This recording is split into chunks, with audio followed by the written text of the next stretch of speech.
Judicial Review. I. Introduction. Structure of the Constitution/Government. 3 articles of the Constitution coincide with 3 co-equal branches of federal government. Separation of powers, protects the people, not the government. Federalism. Mainly a check on Congress. In theory, limited federal government, less in practice today. Checks and balances. Role of President in legislating. Role of Senate in appointment and treaties. Role of Congress in impeachment proceedings. Role of court in keeping limits on executive and legislature. Article I defines power of Congress. Section 8 enumerates the powers of Congress. Clause 1 Tax and spending. Congress shall have the power to lay and collect taxes, duties, imposts, and excises, to pay the debts and provide for the common defense and general welfare of the United States, but all duties, imposts, and excises shall be uniform throughout the United States. Clause 3 Commerce. Congress shall have the power to regulate commerce with foreign nations and among the several states, and with the Indian tribes. Clause 18 NNP, to make all laws which shall be necessary and proper for carrying into execution the foregoing powers. Article 2 defines power of executive, alludes to departments but doesn't expressly create them. Section 2, Clause 2, Appointments.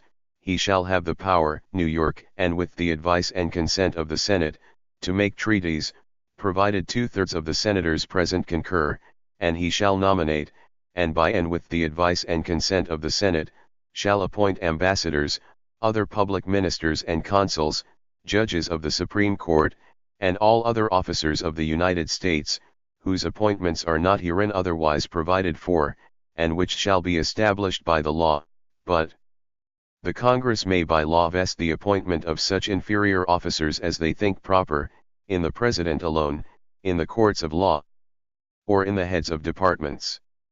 Section 2, Clause 3, Recess appointments. The President shall have the power to fill up all vacancies that may happen during the recess of the Senate, by granting commissions which shall expire at the end of their next session. Section 3. Article 3 defines power of judiciary, Supreme Court, and the creation of lower federal courts. Section 2, Original and appellate jurisdiction. In all cases affecting ambassadors, other public ministers and consuls, and those in which a state shall be party, the court shall have original jurisdiction. In all the other cases before mentioned, the court shall have appellate jurisdiction, both as to law and fact, with such exceptions, and under such regulations as the Congress shall make. Article 4.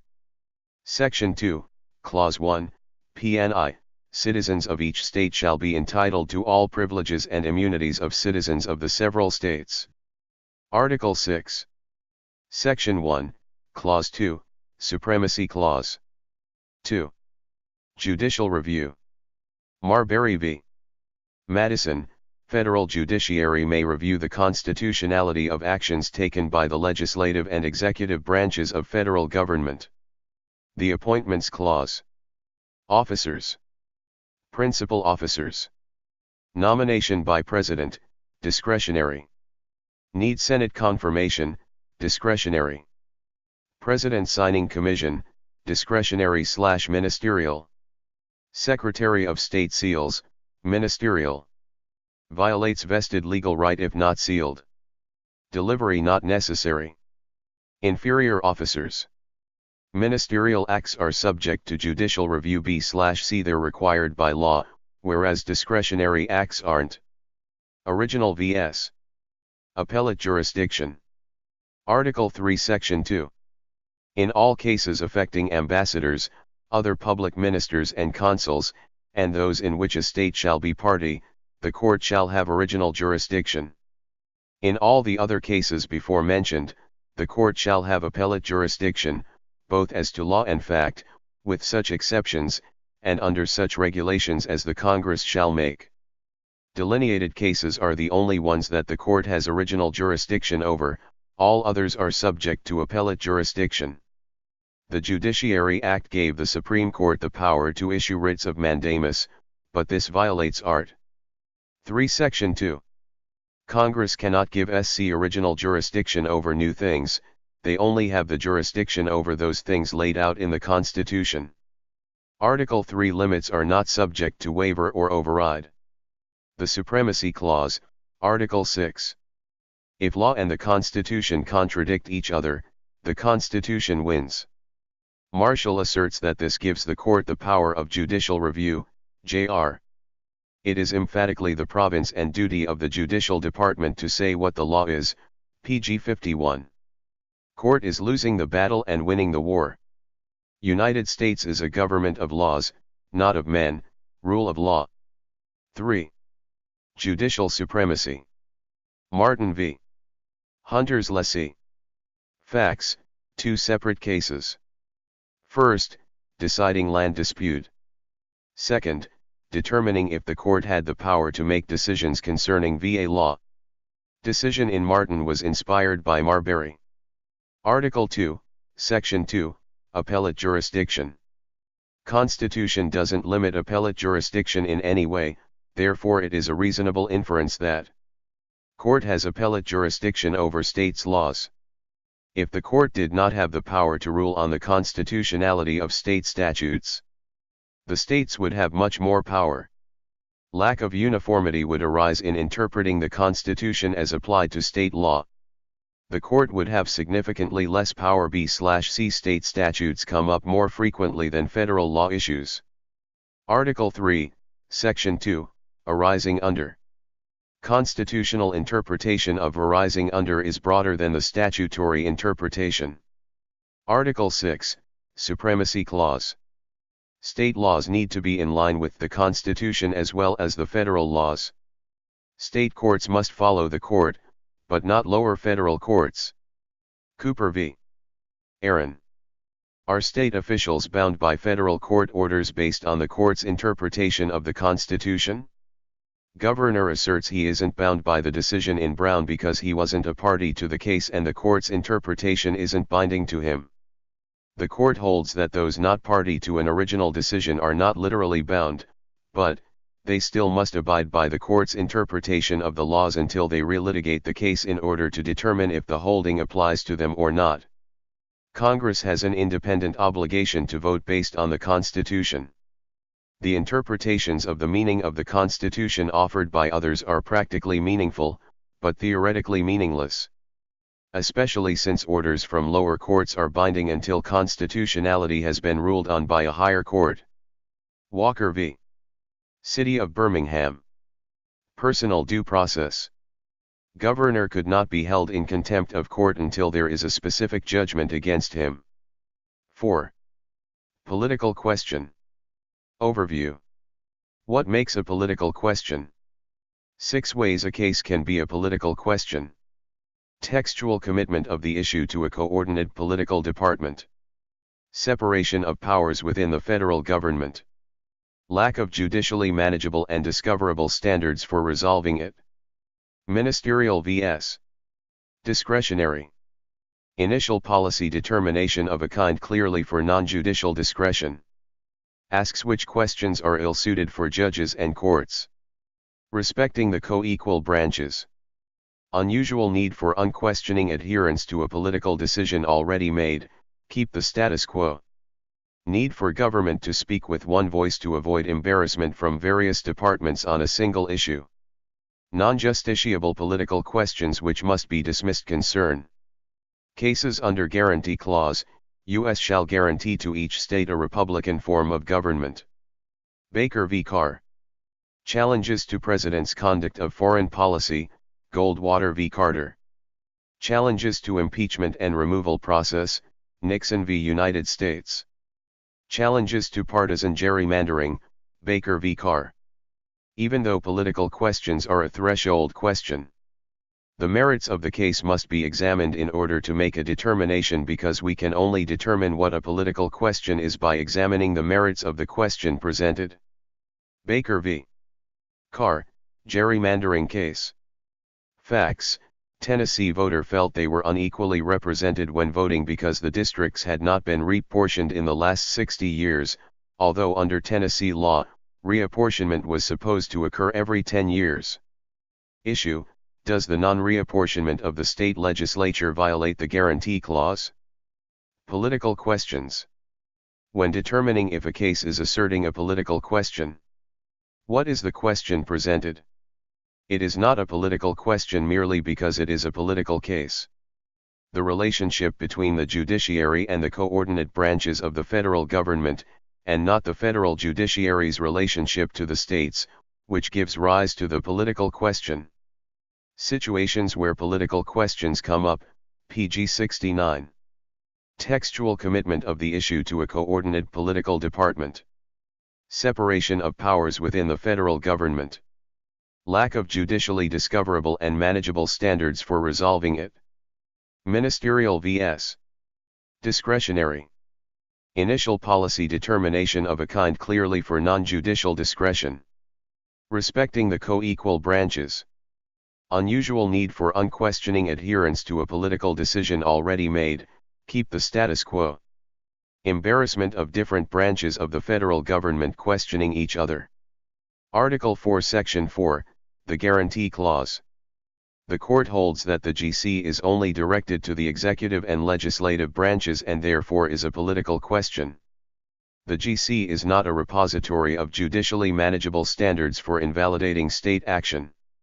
However, this case is also about the Equal Protection Clause of the 14th Amendment and therefore there exist judicially manageable standards, making this case justiciable. EPC has judicial standards that are well developed. There are doubts about this case being a political question. Guarantee Clause issue masquerading as an equal protection issue. There is no remedy here. Decision on the merits. Dissent argues that majority is not ruling on the merits of this case because they have no clue about its theory on the merits. Seems as though the majority has no remedy for the situation at hand and there are not actually standards here, although the majority asserts there are EPC standards. United States v. Nixon. Facts: Judge Walter Nixon asserts his trial for impeachment was unconstitutional because he was not tried by the full Senate. He argues under the impeachment clause, try means the full Senate. Article I, Section 3, Clause 6, Impeachments Clause. Reasons framers would not limit Congress's discretion here. Sole power of the Senate to try impeachments. The courts shouldn't be reviewing impeached officers of the court. Checks and balances, Nixon argues there should be here. But, there are already checks and balances for impeachment. 2/3 supermajority requirement. Split between both bodies of Congress. This is a textual commitment to the other branches of government, therefore, this is a non-justiciable political question. Try lacks the precision of a judicially manageable standard of review. Souter's concurrence. This is a political question, but we can still rule on political questions if they are important enough. However, in this case the political question is not important. X. We should rule on a political question if the Senate was trying impeachment proceedings by flipping a coin. V. Standing and ripeness. Case and controversy. Judicial power only extends to cases and controversies. Case suit instituted in the regular course of judicial procedure, implied the existence of present or possible adverse parties whose claims are submitted to the court for adjudication. Controversy includes only suits of a civil nature. Issuance of an advisory opinion is not within the power given to the courts by the Constitution, Jefferson Address. Lines are clearly drawn between branches. Don't want to bias later decision by giving an advisory opinion. Don't want to pre-commit to an issue. Same due process problem as Muskrat. Not truly adversarial. Muskrat v.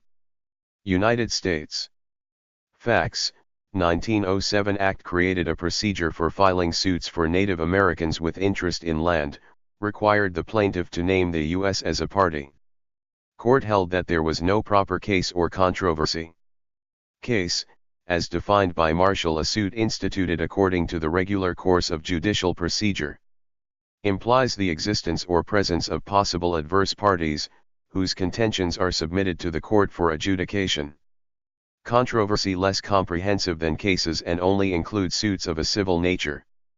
Although the U.S. had a stake in the outcome of the case, their stake was not great enough in comparison to the landowners who are actually in dispute.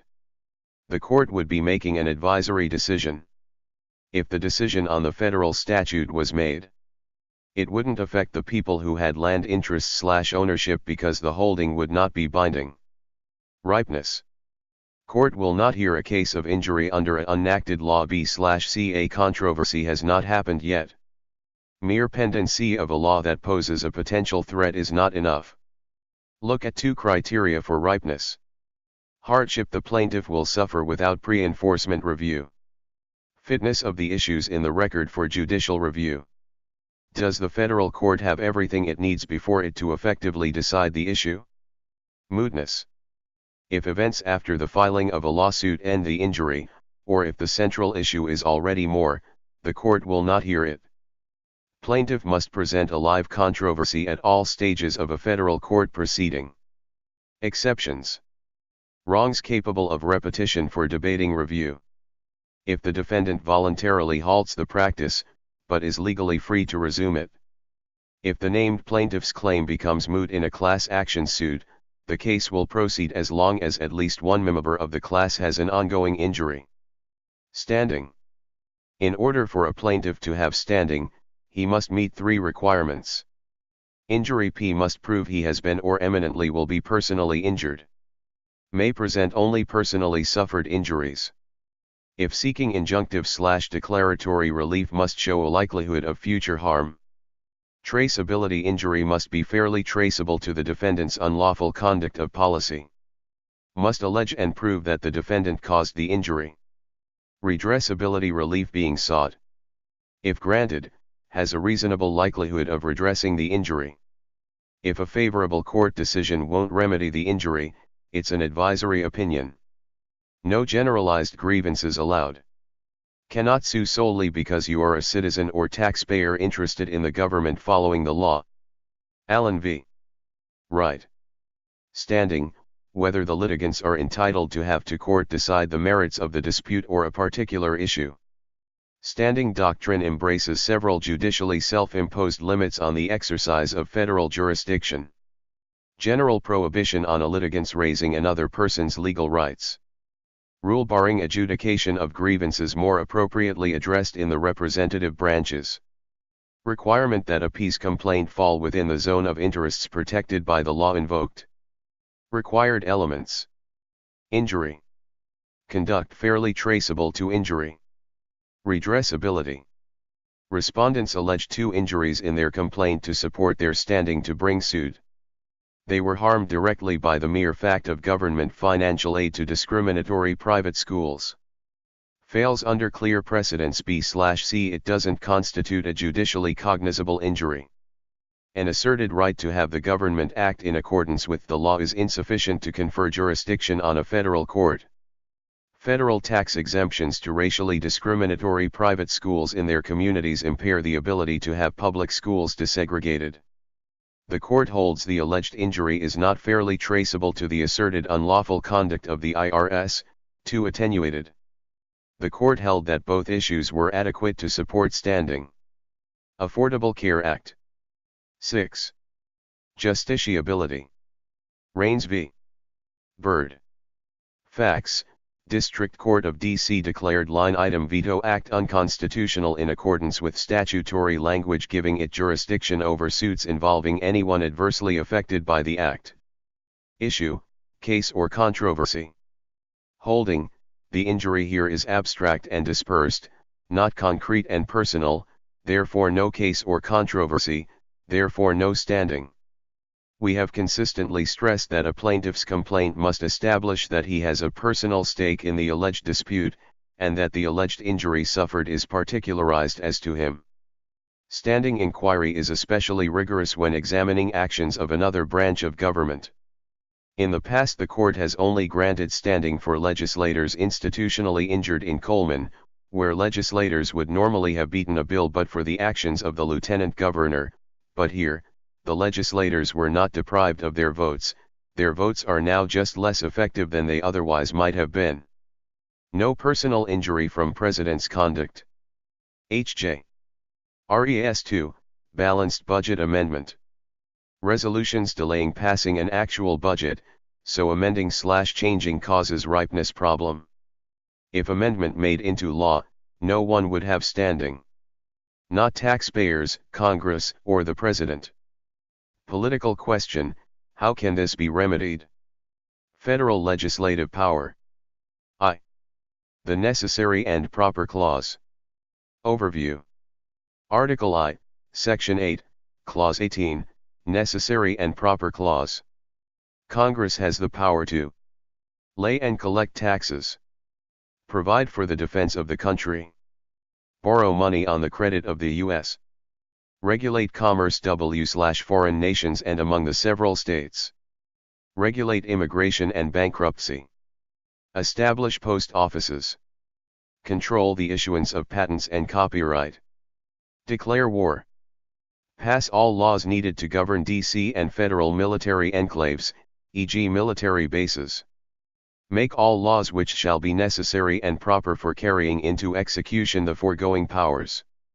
Necessary. Congress is in the best position to decide what is necessary, therefore defer to Congress. Necessary is convenient or useful. Proper. Legal standard has to be lawful. Does Congress have the authority under the Constitution? Must be an enumerated power.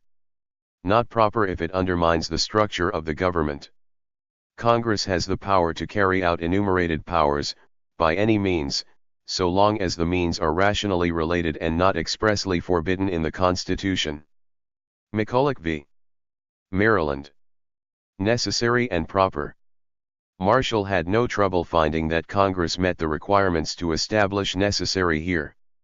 Congress has enumerated powers, but to achieve these powers, there exist implied powers. It is difficult to determine how necessary is necessary, especially at the margins. Elected officials should determine how necessary things must be rather than the court.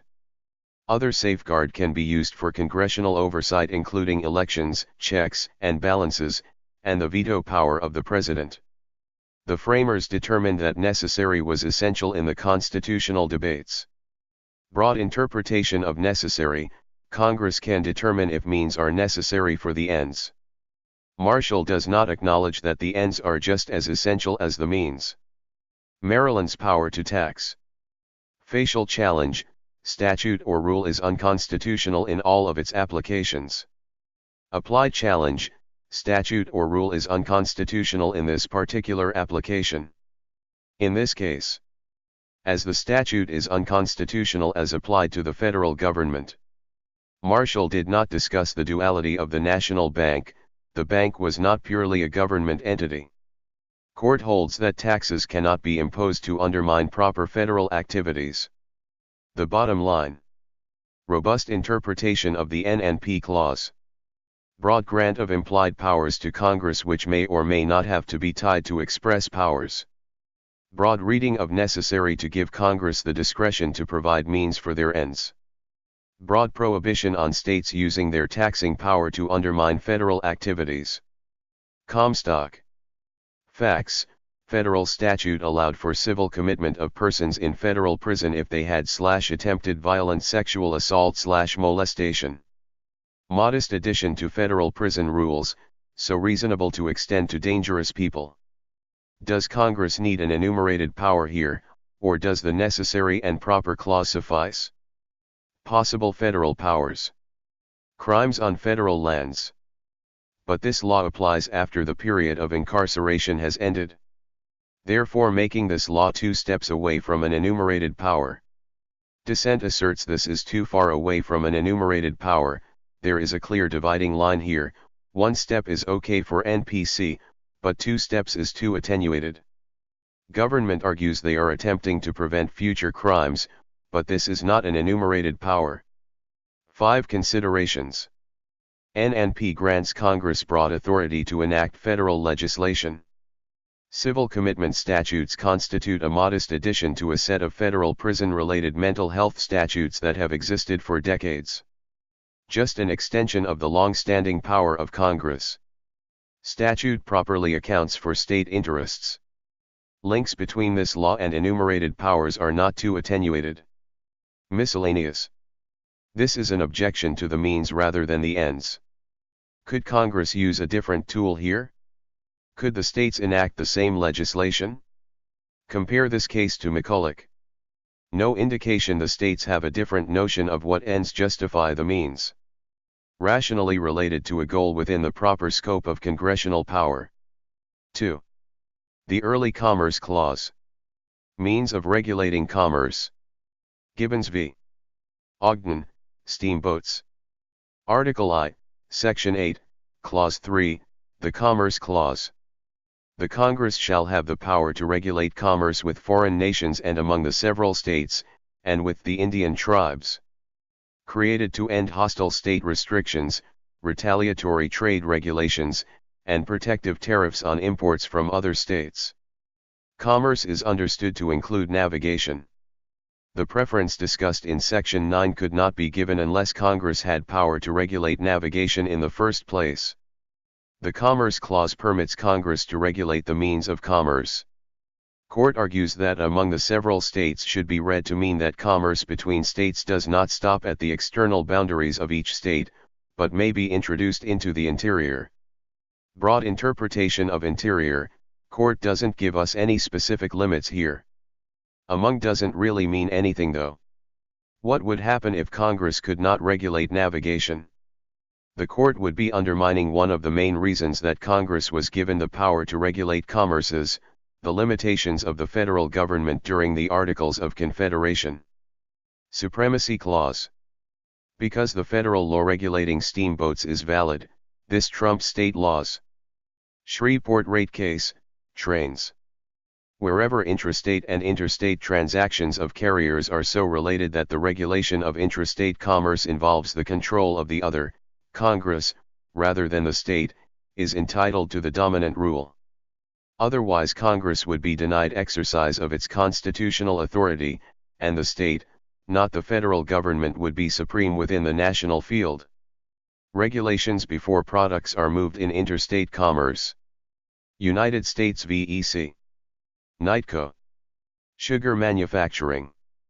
Issue: can Congress regulate a sugar manufacturing monopoly with its Commerce Clause powers when the manufacturing is done completely within the borders of Pennsylvania?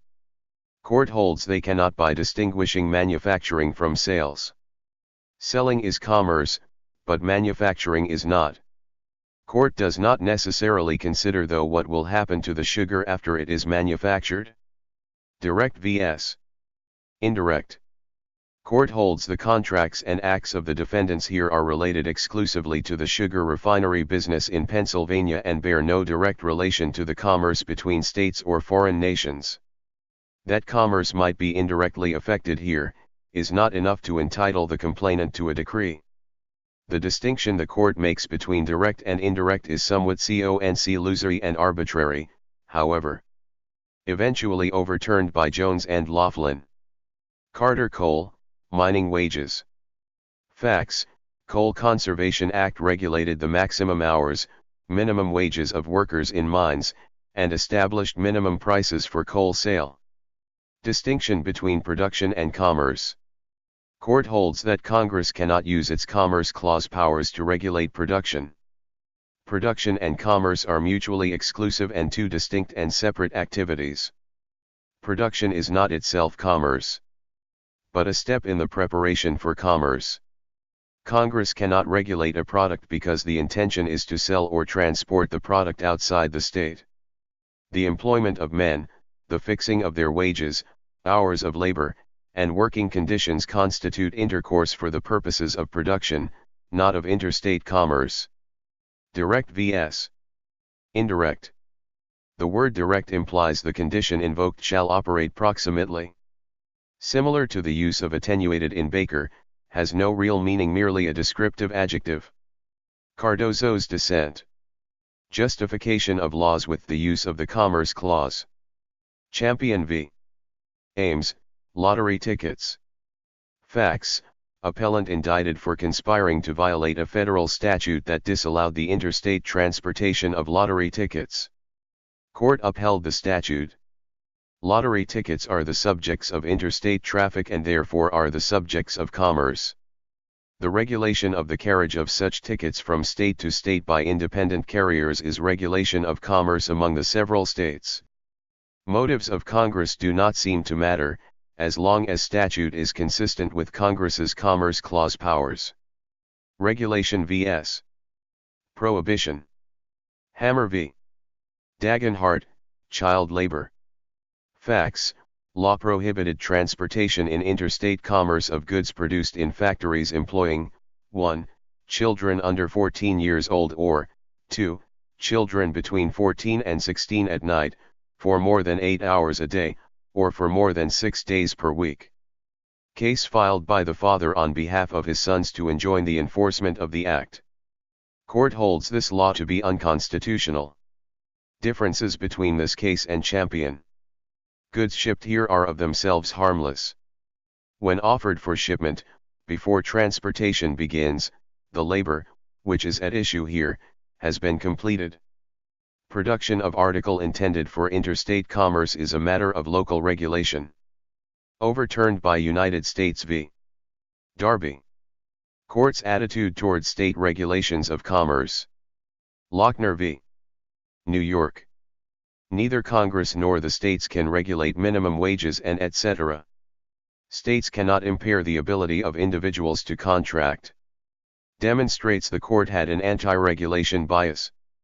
3. Second wave of the Commerce Clause. NLRB v. Jones and Laughlin Steel Corp.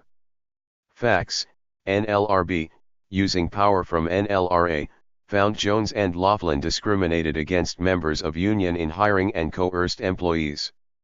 Court upheld NLRA, making it illegal to fire employees for union actions. B/C labor unrest has potential to substantially affect economy. Effect. New word being used in looking at Commerce Clause cases. Court refuses to only look at production here, asserts that effect on interstate commerce is true test here. The effect upon commerce, rather than the source of the injury, is the criterion now being assessed. Relationship between regulated practice and interstate commerce. Although manufacturing of steel is not itself interstate commerce, the labor practice being regulated has an effect on interstate commerce because of the size of the steel industry. The question is necessarily one of degree.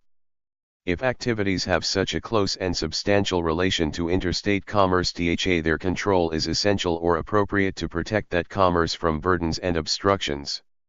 Congress cannot be denied the power to exercise that control. Comparisons between this case and Shreveport rate case.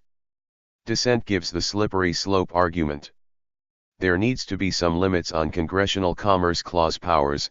If there are none, there is necessarily a federalism issues. B/C Congress has limited power. United States v. Darby. Facts, Appel violated the Fair Labor Standards Act of 1938 by shipping lumber in interstate commerce that was produced by workers who were paid below the minimum wage, for more than the maximum hours per week, and without overtime pay. Court held this law was consistent with the constitutional authority of Congress under the Commerce Clause. Hammer v. Dagenhart. Overruled, using strong language. Congress is inclined to test the courts in their decisions here because of the conflict in reasoning between Hammer and Champion, lottery ticket case. The power to regulate commerce extends not only to those regulations which aid, foster, and protect commerce, but embraces those which prohibit it, citing to Gibbons.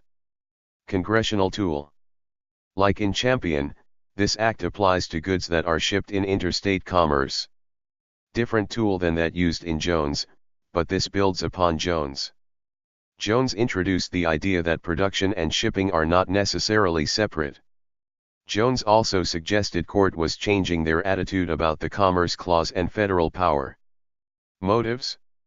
Court does not care about motives if the manufacturers put their goods into the stream of commerce. Congress can make their decisions on motives as long as there is a valid tool for congressional power under the Commerce Clause.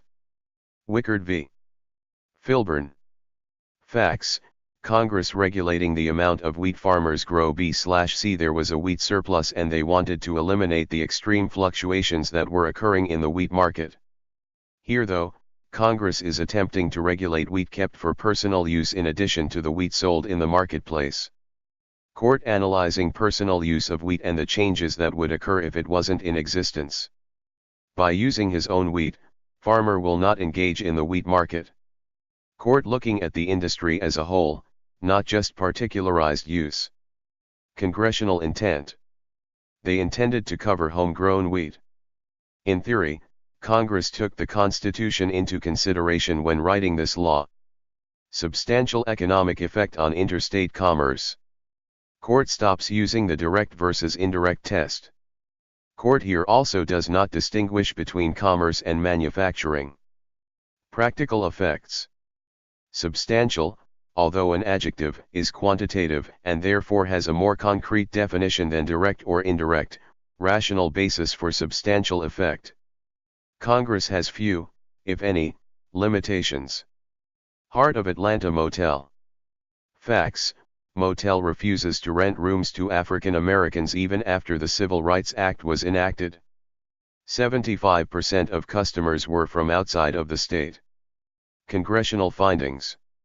No interstate commerce findings, just findings on discrimination. Should we require a connection between the findings of discrimination and findings about interstate commerce? Connection would be difficult to establish.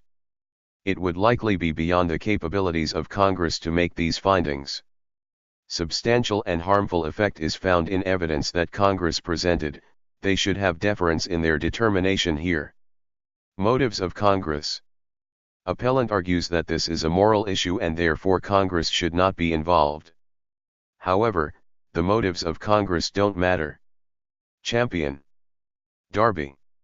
If Congress is using a valid Commerce Clause tool, their motives don't matter as long as they are using the tool correctly. Additionally, it is almost impossible to decipher all of the motives of every member of Congress for every case. Katzenbach v. McClung, Ollie's Barbecue. This case can be distinguished from Heart of Atlanta B/C. In this case the business is local and the customers are local. The law rather is focused on the amount of food coming to Ollie's from out-of-state supplier. If there was no discrimination at Ollie's, more food would be sold and therefore more interstate commerce would need to happen in order to meet the increased demand. Court doesn't step in here and question Congress's assertion that discrimination at Ollie's has an effect on interstate commerce. Again, court doesn't care about the motives of Congress as long as they use a valid CC tool. Like in Wickard, court analyzes the effect of the aggregate rather than the effect of the individual. Concurrence. Justice Black, this particular application of the law is constitutional, but may not be in all cases. Justices Douglas and Goldberg, Congress should use the 14th Amendment here. Challenging at the time though, because it had not been yet applied to the states. Commerce Clause tools. Regulate instrumentalities, buses, trains, cars. Shreveport rate case. Regulation of products traveling. Champion v. Ames. Darby. Ollie's Barbecue. Substantial effect. NLRB v. Jones and Laughlin. Wickard. Heart of Atlanta. 4. Possible turning back on the reach of the Commerce Clause. United States v. Lopez. Facts: Congress passes law that makes it a federal offense for any individual knowingly to possess a firearm at a place that the individual knows, or has reasonable cause to believe, is a school zone. Congress makes no findings or assertions that this is related to interstate commerce in any way. Court holds this law exceeds Congress's Commerce Clause powers. Does not repudiate Wickard and Heart of Atlanta, but distinguishes them from this case. Court argues that this is not economic. Wickard and Heart of Atlanta were. Congress did not attempt to use the lottery ticket tool and therefore it can be used to support government argument. Also nothing to do with the gun being sold, manufactured, or moved through interstate commerce. Limitations. The lack of limitations is the fundamental problem with this law. If the court allows this law, is there anything Congress can't regulate? Slippery slope argument. Congress's Commerce Clause power needs limits or the fundamental concept of federalism is ruined. Behavior vs. Article. Behavior, bringing firearms to schools, is being regulated, rather than the article of commerce itself, guns. Level of generality. Schools have some impact on commerce, but not enough. What is the right level of generality? Context matters, not an abstract inquiry. Look at law taking into consideration federalism. Determine if there are actually any limits on Congress. United States v. Morrison. Economic activity. Majority holds gender-motivated crimes are not economic in nature. Although violence can be committed for economic gain, it is not necessarily economic commerce. Court continues to uphold Wickard though. Economic is a useful term b/c. It can be used as a starting point for Commerce Clause analysis. Congressional findings. Findings are substantially weakened by the fact that they rely so heavily on a method of reasoning that we have already rejected as unworkable. Really mean the findings are too attenuated. This suggests that the court really doesn't care about findings either way, will make decisions to uphold Congress's CC powers without findings and will find acts of Congress supported by findings unconstitutional. Gonzalez v. Reich. Applied challenge, rather than a facial challenge, like Wickard. Supremacy Clause. Court holds federal drug laws trump CA state law. Comparisons to Wickard. Homegrown marijuana would be used as a substitute for the supply of an illegal interstate drug market, which Congress has the power to regulate. Court fails to address that this is an illegal market, which differentiates this case from Wickard. Making an assumption that legal and illegal markets will act in the same manner. All part of one market, just like the wheat in Wickard. The aftermath. Reich puts a brake on the trend towards federalism in Lopez and Morrison. Economic is not a requirement. But if a regulation is not economic on its face, we must look further to see if there is a substantial effect on commerce. It is better as Congress explicitly connects the dots here. Direct, indirect, attenuated, etc. are not used anymore. But other adjectives, such as economic and substantial, are used in their place. Scalia and Kennedy are inconsistent in their voting throughout the Commerce Clause cases. V. The taxing and spending powers. Overview. Article I, Section 8, Congress shall have the power to lay and collect taxes, duties, imposts, and excises, taxing power, and to pay the debts and provide for the common defense and general welfare of the United States, but all duties, imposts, and excises shall be uniform through the U.S. spending power. Taxing and spending power are kept separate from the enumerated powers. Taxes must be placed to raise revenue, with disincentives as a secondary goal. Taxes are considered penalties when they are not proportional to the offense and when they are meant to regulate and punish in an attempt to stop certain behavior. Taxing power. Child labor tax case. Facts: after the court held regulation of child labor through commerce was unconstitutional, Congress enacted the child labor tax law where a 10% tax was imposed on companies that had children working for them. Ends v. Means. Here the ends are constitutional, but the means are not. Congress is attempting to achieve similar end to those in CC cases with a different tool. Tax tool as opposed to Commerce Clause. Consequences of using different tools to achieve the same result will be different. Will is be equally effective using two different tools? Penalty vs. Tax. Government argues this is a mere excise tax, but seems as though it is more of a regulation because of the knowledge requirement. Companies only had to pay if they knew about children working for them. Court holds this is not an excise tax. B/C companies must make 10% payment no matter how many children are working for them, flat rate. This makes it look more like a penalty than an excise tax. Would only be okay if tax was placed in order to raise revenue and regulation was incidental. Regulatory vs. primary revenue. Almost always taxes have a dual purpose of providing revenue and regulating. Hard to determine which is primary motive and which is secondary. We can never absolutely know the motives of Congress. In this case, once the act was in place, businesses would stop employing children, and there would be no revenue being produced. This strongly suggests primary goal of tax is regulation. Overruled by United States v. Carriger. United States v. Carriger. Facts: Revenue Act levied a tax on people engaged in business of intrastate gambling and required them to register with the IRS. 1% tax on annual profits. Taxing power constitutional here.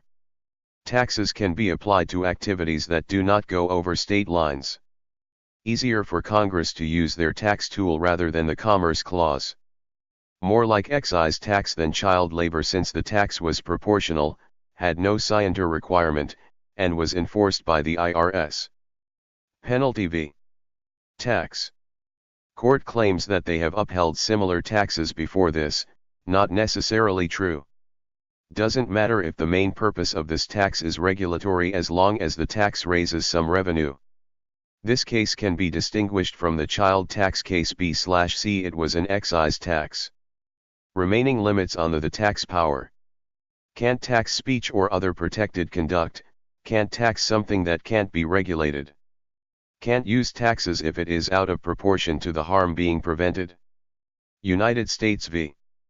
Butler. Facts: Agricultural Adjustment Act allowed the Secretary of Agriculture to pay farmers to reduce the number of acres dedicated to production. Revenue obtained by taxing possessors of the agricultural commodity.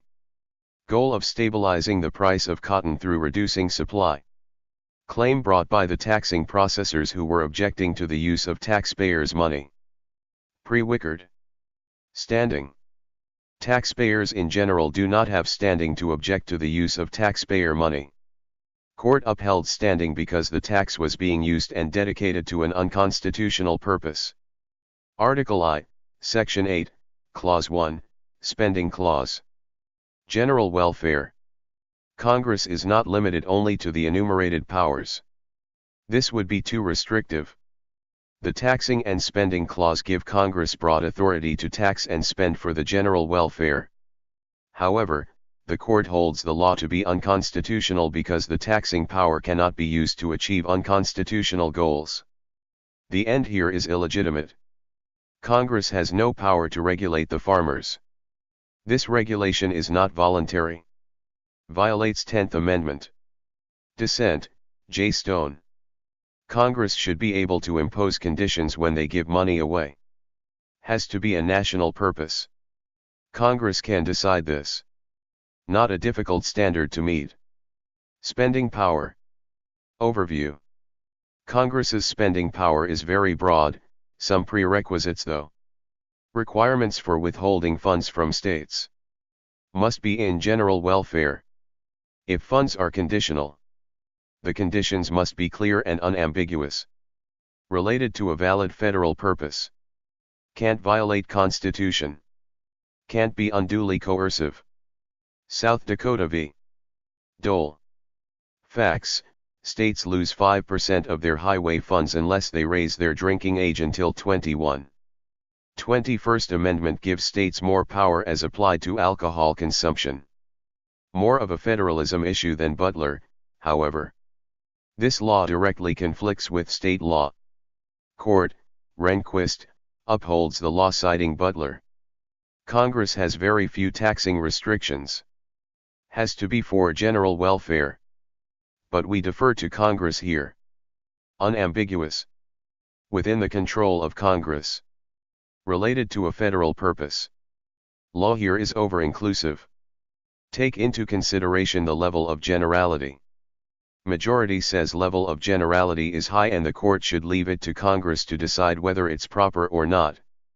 Can't violate other parts of the Constitution. Can't be unduly coercive. Majority say that the law here is not unduly coercive. B/C 5% is only mild encouragement. State argues that they have no choice but to accept the money. Condition here is not related to the highway funds, O'Connor dissent. Most of these restrictions should be left up to Congress. National Federation of Independent Business v. Sebelius. Affordable Care Act application. Commerce power, individual mandate. Policy rationale. Insurers can't turn away people with pre-existing conditions. With the IM, the pool of insured enlarges and therefore the costs of insurance are spread throughout the pool. Government has the need to regulate the health insurance system as a whole. Everyone needs health insurance. If no IM, insurance prices will escalate. Court holds inactivity is not commerce. Congress is attempting to create commerce here. Wickard is the outside limit of the Commerce Clause. There is no precedent for regulating inactivity. Dissent. Although there is no precedent, that is because no case has been factually the same. Choosing not to buy a product can be considered activity. IMV. Universal health care. Medicaid for all could be considered